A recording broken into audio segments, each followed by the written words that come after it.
Sahabat, salam kembali dengan saya Ferdinand Hutahayan. Kali ini kita masih mau bicara tentang lapor Mas Wapres. Kenapa saya merasa penting untuk bicara ini lagi? Bukan karena kita mau nyinyir atau tidak menerima program dari Wakil Presiden Gibran Rakabuming Raka.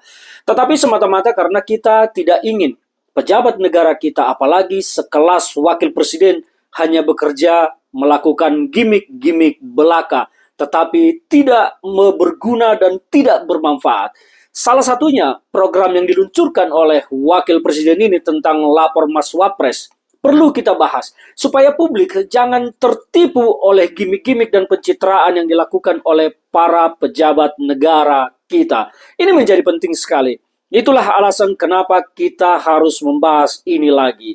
Yang pertama tentang lapor-laporan. Saya mau merunut ke belakang kepada yang dilakukan oleh Pak Jokowi sebelumnya.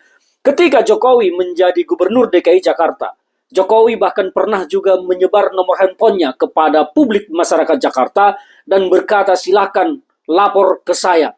Apapun permasalahan Jakarta, lapor. Dan Jokowi pada saat itu melepas nomor handphonenya ke publik.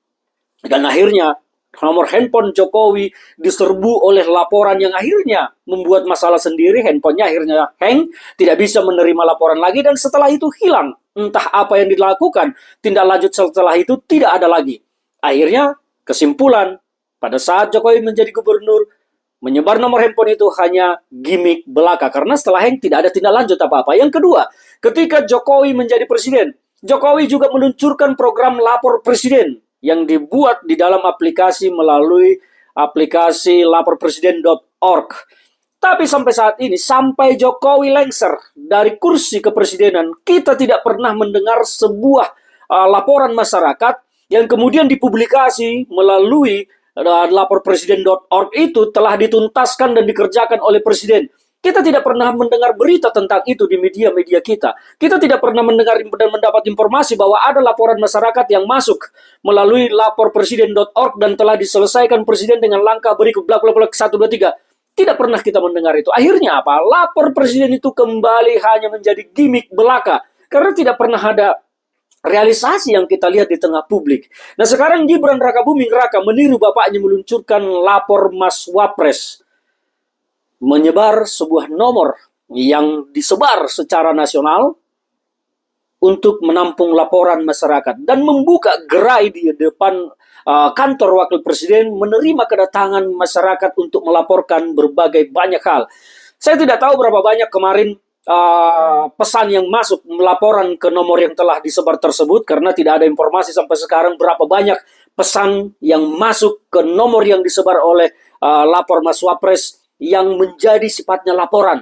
Tidak diupdate oleh Setwapres karena sampai saat ini, sampai saat video ini saya buat, tidak ada update-nya. Yang ada update-nya adalah ada sekitar 55 orang yang datang ke istana wakil presiden membawa laporan mulai dari ijazah ditahan, soal berobat, soal sekolah, soal macam-macam lah. Keluhan-keluhan masyarakat yang seharusnya itu ditampung oleh lurah-lurah di bawah, kepala-kepala desa di bawah, tidak ditampung oleh sekelas wapres. Wapres seharusnya kelasnya memberikan perintah kepada lurah, kepada kepala desa untuk menampung keluhan-keluhan masyarakat seperti ini. Jadi pertanyaannya, apakah memang ini sebuah terobosan, gebrakan, atau hanya sekedar gimmick? Nanti kalau saya katakan ini adalah gimmick, tentu para pendukung Wapres Gibran Rakabuming Raka akan menyerang saya, membuli saya, menyebut saya nyinyir, barisan sakit hati atau apalah. Saya tidak pernah sakit hati dengan Gibran. Apa yang mau saya sakit hati ke dia? Dia tidak pernah berurusan secara pribadi dengan saya. Lantas kenapa saya harus sakit hati? Nyinyir, untuk apa saya harus nyinyir kepada Gibran Rakabuming Raka? Tetapi kalau mengkritik adalah hak saya di negara ini untuk memberikan kritik dan masukan.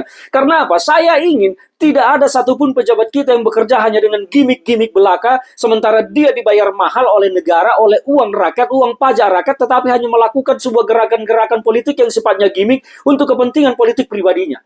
Ini yang saya tidak mau. Jadi teman-teman semua harus memahami mengapa saya keras dalam mengkritik ini. Karena bagi saya, lapor Mas Wapres ini yang dilakukan ini hanyalah sebuah gimmick. Karena metodologi penyelesaian laporan ini tidak pernah tersampaikan ke publik ketika menerima laporan seperti ijazah ditahan, seperti berobat segala macam. Apa yang mau dilakukan? Persoalan berobat kita adalah soal BPJS. BPJS kita itu masih sangat tidak bagus, tetapi rakyat dipaksa untuk ikut BPJS. Penanganannya, ya memang ada perbaikan, tetapi masih belum sesuai harapan rakyat. Jadi kalau persoalan-persoalan itu hanya ditampung oleh Wapres hanya untuk sekedar meningkatkan performa politiknya, saya pikir lebih bagus itu tidak usah dilanjutkan. Karena hanya membuat keriuhan di tengah publik dan nanti berpotensi menjadi konflik antara presiden dan wakil presiden. Karena menyelesaikan permasalahan bangsa ini tentu adalah legasi kebijakan dari presiden, bukan wakil presiden. Wakil presiden itu adalah berfungsi ketika presiden tidak berfungsi. Itu bahasa terangnya. Jadi apa yang dilakukan oleh Gibran Rakabuming Raka sebagai wakil presiden dengan membuka laman aplikasi lapor Mas Wapres ini, saya pikir tidak ada bedanya dengan yang dilakukan Jokowi saat gubernur dan dilakukan Jokowi oleh saat menjadi presiden. Semua hanya gimmick dan tidak pernah kita mendengar ada satupun masalah rakyat yang diselesaikan karena masuk laporannya ke sana. Laporpresiden.org, sampai saat ini kita tidak pernah tahu berapa banyak laporan yang masuk ke sana, berapa banyak yang diselesaikan. Jadi hanya sekedar omon-omon belaka. Ini adalah kritik. Saya berharap bahwa Gibran Rakabuming Raka melakukan kerja yang lebih nyata di tengah masyarakat kita, membongkar banyak permasalahan kita dengan menyelesaikannya dan berkoordinasi dengan Presiden Prabowo untuk menyelesaikan masalah-masalah bangsa kita, bukan sekedar melakukan gimmick-gimmick yang tidak penting seperti yang dilakukan oleh Jokowi selama ini. Faktanya negara kita sekarang jauh tertinggal. Meskipun selama ini selalu dinarasikan Indonesia adalah sudah maju, sudah maju, sudah maju. Kita harus malu ketika kita tidak bisa mengabdi kepada rakyat secara benar. Kita harus malu sebagai pejabat ketika kita memperalat opini untuk mendapat kecintaan dari masyarakat, tetapi kita tidak bekerja. Itu adalah sebuah kemunafikan. Dan itulah yang saya tentang. Saya tidak suka pejabat-pejabat yang munafik. Kita ingin rakyat kita ini betul-betul tertangani. Karena menurut saya, banyak yang bisa kita lakukan terhadap rakyat. Dan sangat banyak yang bisa kita kerjakan untuk mensejahterakan rakyat secara benar. Tapi mengapa tidak dilakukan? Karena orientasi politik setiap pejabat kita bukan untuk rakyat, tetapi untuk diri sendiri.